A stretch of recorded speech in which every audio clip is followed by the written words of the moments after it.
kembali hadir dialog yang di pagi ini untuk edisi Kamis 31 Juli 2025 bersama saya Aris dan Bra.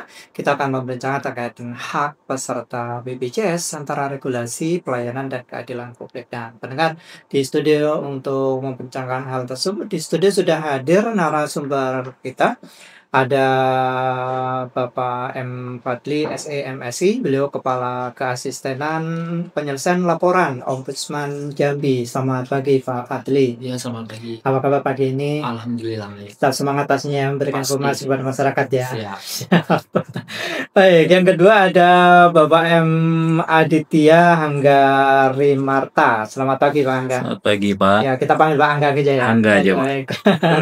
Beliau Kepala Bagian Mutu Layanan Kepesertaan BPJS Kesehatan Cabang Jambi. Dan apa kabar pagi hari ini? Alhamdulillah sehat luar biasa. Dan pagi ini untuk yang pertama kali ke RRI atau Ya, pertama kali ya? Pertama kali, Pak.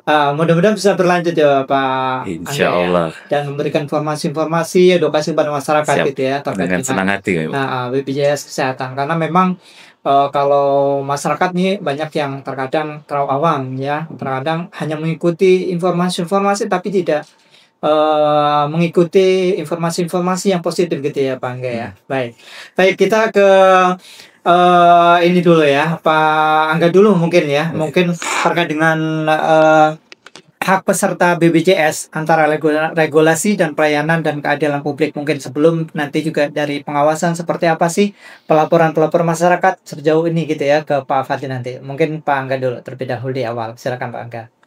Oke, baik. Cara tentang hak dan kewajiban ini yang sangat menarik sebenarnya, yang harus sebenarnya peserta itu pahami gitu ya. Haknya peserta itu kurang lebih ada 6 gitu ya. Pertama itu mereka boleh memilih fasilitas kesehatan tingkat pertama. Jadi kan konsepnya memilih itu kan artinya mereka harusnya pilih cari yang bagus, yang terbaik gitu ya. Terbaik di antara yang terbaik gitu Pak. Nah, jadi seleksi alamnya juga kelihatan gitu ya. Jadi Vaskes itu berlomba-lomba juga untuk memberikan yang terbaik gitu ya. Nah, jadi kalau ada yang kurang ya disampaikan pengaduannya atau boleh pindah. Tadi haknya pertama. Yang kedua haknya itu tentu mendapatkan pelayanan kesehatan, itu basis utamanya ikutnya JKN ya Pak ya. Nah, kedua itu mendapatkan perlindungan data. Insya Allah data yang sudah masuk ke BPJS Kesehatan hasil data juga dari Dirjen Dukcapil itu kami jaga kerahasiaannya. Jadi isu-isu kebocoran data insya Allah itu yang sangat kami pegang gitu ya, data-data peserta gitu ya. Terus memperoleh edukasi ya Pak, nah, salah satunya gitu. Selain edukasi pada publik melalui sosialisasi, kami kadang juga langsung ke masyarakat, kecamatan, kelurahan, desa. Sebenarnya edukasi juga kami sudah sampaikan ya. Sekarang kan era platform media sosial ya Pak. Nah, kami juga punya media-media sosial ini, baik itu tingkat nasional maupun di tingkat lokal gitu ya. IG semua ada gitu ya. Jadi sebenarnya masyarakat itu bisa mengikuti terus gitu ya. Nah, di itu kami juga memang ada tugas khusus sekarang di struktur organisasi itu memang tim humasnya punya konten kreator sendiri. Jadi bagaimana situasi yang biasa terjadi di masyarakat bingung cara mau mengakses berobat atau kalau ada kendala di fasilitas kesehatan misalnya kemana sih harus melapor gitu ya. Nah itu kami buatkan situasinya demi mengedukasi. Selain itu kami juga ngajak Vaskes sebenarnya. Vaskes juga terlibat bagaimana memproduksi edukasi konten-konten yang masyarakat harus dapatkan kemudahannya untuk seperti JKN kalau yang bersangkutan itu mendapatkan layanan di fasilitas kesehatan Pak. Nah yang satu yang jarang dipakai nih masyarakat Indonesia mungkin sungkanan gitu ya, tadi saya bilang gitu ya Pak. Jadi haknya untuk melaporkan, beri pengaduan, saran, masukan itu yang mungkin ya saya anggap masih minim gitu ya, walaupun banyak yang banyak. Kami pun punya unit pengaduan khusus yang memang kinerjanya diukur dari upaya penyelesaian pengaduan gitu. Jadi sebenarnya ya JKN ini regulasinya tadi bagus gitu ya. Tinggal kita kawal sama-sama gitu ya, yang mana yang belum baik, ya kita kawal untuk itu perbaikan berkelanjutan. Iya. Ya, ini dengan perkembangan media yang memang terkadang menjadi apa ya? Punya perspektif masyarakat gitu ya, Ya, bahwa BPJS seperti ini, BPJS seperti ini. Dan sehingganya masyarakat yang terlalu awam gitu tidak mau gitu ya. Mungkin sejauh ini kalau di wilayah Provinsi Jambi sendiri seperti apa sih menyikapi itu, dan BPJS sendiri juga terus memberikan pemahaman gitu Pak Angga. ya, selain dengan menyediakan Mm-mm. kanal kan ya, Iya, ya, iya. sebenarnya kan banyak masyarakat tuh Mm-mm. heterogen nih, karena seluruh penduduk Mm-mm. Indonesia kan Betul. jadi peserta JKN. Ya ada yang senangnya lewat media sosial, Iya, ada yang telepon, iya. call center kita 165 Pak. Mm-mm. Ada WhatsApp Iya. namanya Pandawa, pelayanan administrasi melalui WA di 0811 8165 165. Nah, di situ lebih private lagi. Iya. Jadi datanya nanti ya insya Allah ya kita anonimkan kalau kita koordinasikan dengan fasilitas kesehatan. Iya. Nah, selain itu juga kami terus mengedukasi tadi Iya. ya, bagaimana mengajak masyarakat itu untuk mau melapor gitu ya. Ya, memang nggak mudah juga gitu Iya. ya. Takutnya masyarakat nih ada kekhawatiran, kalau kami melapor nanti kami didiskriminasikan lagi di fasilitas kesehatan. Nah, kita yakinkan bahwa setiap pengaduan itu ya kita jamin Iya. gitu ya bahwa tidak ada diskriminasi selanjutnya. Selain itu, kalau mereka datang ke kantor, kami juga sampaikan lagi nih kanal-kanal tadi, di mana mereka bisa menghubungi kami untuk lebih dekat gitu ya. Iya. Nah, selain itu juga ada mobile JKN. Nah, ini kami juga punya platform Iya. Iya. aplikasi. Ya, di situ juga malah di sini bisa dipantau tracking proses pengaduan atau pertanyaan yang masyarakat atau peserta JKN itu sampaikan kepada kami. Gitu. Iya. Pastinya baik jalan gitu ya. Iya, harapannya tadi ya dengan banyaknya kanal Iya. yang kami sediakan harusnya masyarakat tinggal memilih saja mereka yang mana yang nyaman untuk mengakses kami ya, dan mengakses fasilitas kesehatan.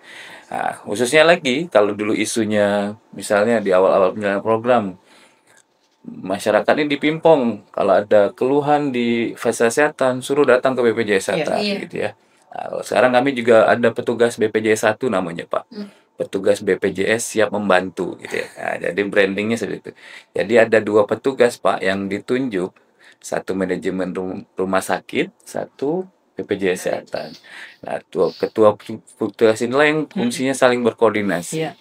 untuk berkomunikasi, meluruskan ke internal kalau ada kendala-kendala, baik pun juga ke BPJS Kesehatan, hal-hal yang mesti dikonfirmasi misalnya Vaskes ada keraguan terkait penjaminan itu bisa dikoordinasikan. Walaupun sebenarnya tadi regulasinya sudah jelas, ya Vaskes itu juga sudah bisa menentukan sendiri ini mana manfaat JKN, mana yang tidak gitu ya. Nah, tapi pada prinsipnya di semua titik layanan kami menyediakan. Jadi tidak ada lagi sebenarnya kalau masyarakat peserta JKN itu kendala di rumah sakit, cukup langsung cari minimal 10 titik itu Pak kami pajang gitu ya. Iya. Di informasi, di pelayanan rawat inap, rawat jalan, di apotek gitu ya. Jadi poster itu harapannya masyarakat bisa langsung di on the spot Iya. menyampaikan pengaduan atau kendalanya apa yang terjadi. Misalnya kalau ada AC rusak ya teleponnya teman-teman rumah sakit kan biar nanti dikoordinasikan dengan bagian teknisinya gitu. Jadi sebenarnya ya penting juga lah. Jadi daripada kedongkolan itu diobrolin misalnya kalau ibu-ibu lagi di warung sayur gitu ya, bapak-bapak lagi ngopi bareng gitu ya. Tapi kan kadang itu nggak nyelesain masalah juga.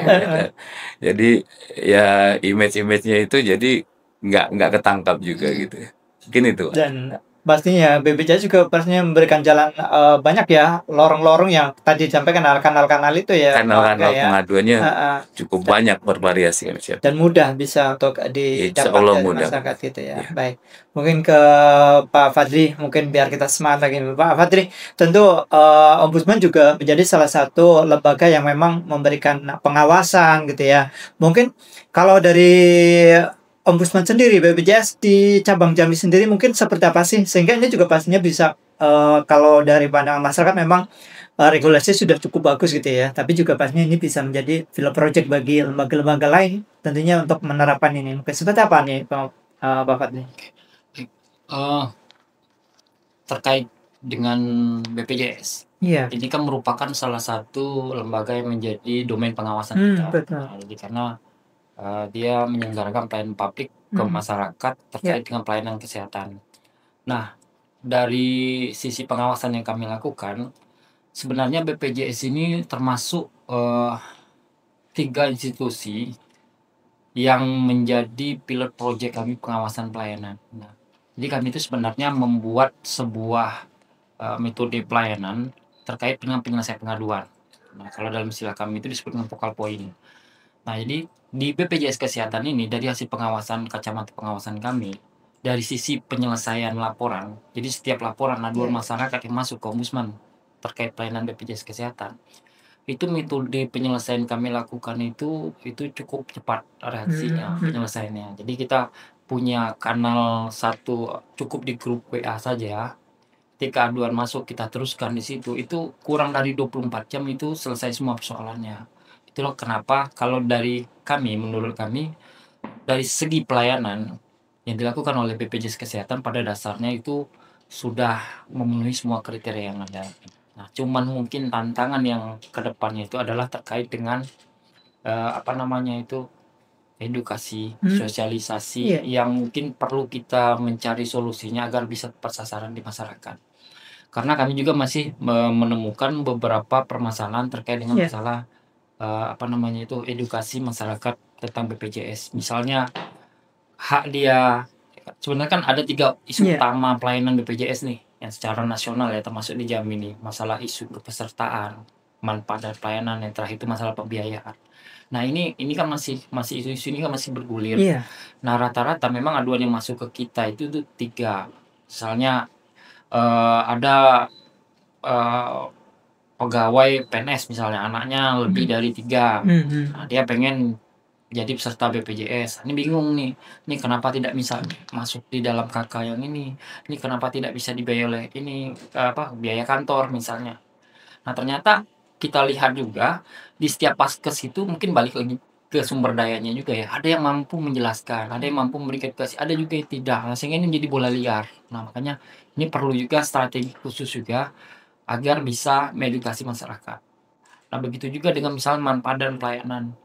Kemarin kita di salah satu kabupaten ada juga ketemu isu tentang ada masyarakat mau pelayanan di unit gawat darurat, tapi tanpa ada edukasi dari pihak rumah sakit itu langsung ditolak. Nah, sehingga ketika dilempar ke media isu yang muncul itu alasannya adalah rumah sakit tidak mau melayani karena tidak bisa diklaim BPJS. Nah, ujung-ujungnya BPJS lagi kan gitu. Nah, pertanyaannya kan ini kan berarti kan ada sesuatu hal yang perlu didapatkan masyarakat tidak dapat. Nah, dari rumah sakit sendiri tidak mampu menjelaskan. Nah, yang seperti ini kan kita perlu juga strategi khususnya bagaimana jangan sampai menjadi isu liar juga. Nah, yang terakhir ini juga terkait dengan masalah pembiayaan. Nah, pembiayaan itu kan kita paham lah kan, apalagi masih ada juga dampak dari COVID kemarin. Ada juga masyarakat itu yang awalnya lancar bayar, tiba-tiba dia berhenti bekerja, menunggak lama, tiba-tiba dia sakit. Nah, ini jadi masalah juga. Nah, jadi 3 isu utama ini sebenarnya salah satu muaranya itu ada terkait dengan masalah informasi, sosialisasi, edukasi. Nah, ini perlu kita sampaikan juga. Artinya semua pihak perlu terlibat, apalagi kan sudah ada instruksi dari Presiden nomor 1 tahun 2022 tentang optimalisasi masalah JKN ini kan. Itu sangat bagus. Seperti itu. Iya, tentunya mungkin dari penyelesaian-penyelesaian yang memang ditangani oleh Ombudsman ini ya. Mungkin kalau di wilayah Provinsi Jambi sendiri seperti apa sih masyarakat kepedulian tentunya memberikan laporan, tentunya ini juga Pak, dari laporan-laporan ini pastinya didapat juga pastinya adalah dari hasil edukasi dari Ombudsman sendiri gitu ya. Seperti apa nih ya, Pak Fatih kalau masyarakat sendiri? Macam-macam. Yang jelas intinya adalah pasca kita COVID kemarin kan dari masyarakat yang melakukan pelayanan ke Ombudsman itu lebih dari 60% itu pelayanannya itu sudah elektronik, sehingga di kami itu sangat banyak sekali yang masuk sekedar aduan atau konsultasi mengenai pelayanan kesehatan. Nah, kemarin kan di awal-awal itu banyak isunya tentang ada masyarakat penerima PBI, tiba-tiba dia pas sakit mau ke fasilitas kesehatan ditolak, alasannya BPJS dia tidak aktif. Nah, setelah kita lihat ada perubahan data yang mungkin dianggap masih menengah ke bawah, tiba-tiba naik grade, tapi faktanya dia belum naik. Nah, ini kan bisa cepat kemarin solusinya. Jadi pada dasarnya kalau masyarakat kita ini memang kalau saya lihat ya, kalau kita berkaca di ombudsman itu, mereka memang betul itu ada kesungkanan untuk mengadu dan lapor. Tapi kalau masalah konsultasi itu mereka senang. Gitu. Apalagi kalau konsultasi di ombudsman itu gratis, Pak. Itu semua substansi permasalahan di Republik ini itu kami terima itu semua, termasuk masalah kesehatan. Jadi kalau misalnya sepanjang masyarakat yang sudah teredukasi atau paham tentang ombudsman, mereka tuh pasti apa-apa itu dia nyarinya ke kita. Kan kami ini mungkin juga bisa jadi corong keluar BPJS juga jadinya, karena kami juga harus mampu memahami tupoksi dari lembaga yang kami awasi, sehingga ketika misalnya ada hal yang bersifat konsultasi tentang pelayanan di BPJS, kami juga harus bisa membantu meneruskan, karena salah satu tugas dari ombudsman itu adalah bagaimana bisa meningkatkan kesadaran hukum masyarakat. Nah, kami berharap dari edukasi konsultasi yang kami berikan, mereka paham hak mereka. Begitu juga misalnya mereka mau ke paskes lanjutan, itu kan ada jenjangnya. Dia harus mengikuti paskes pertama dulu.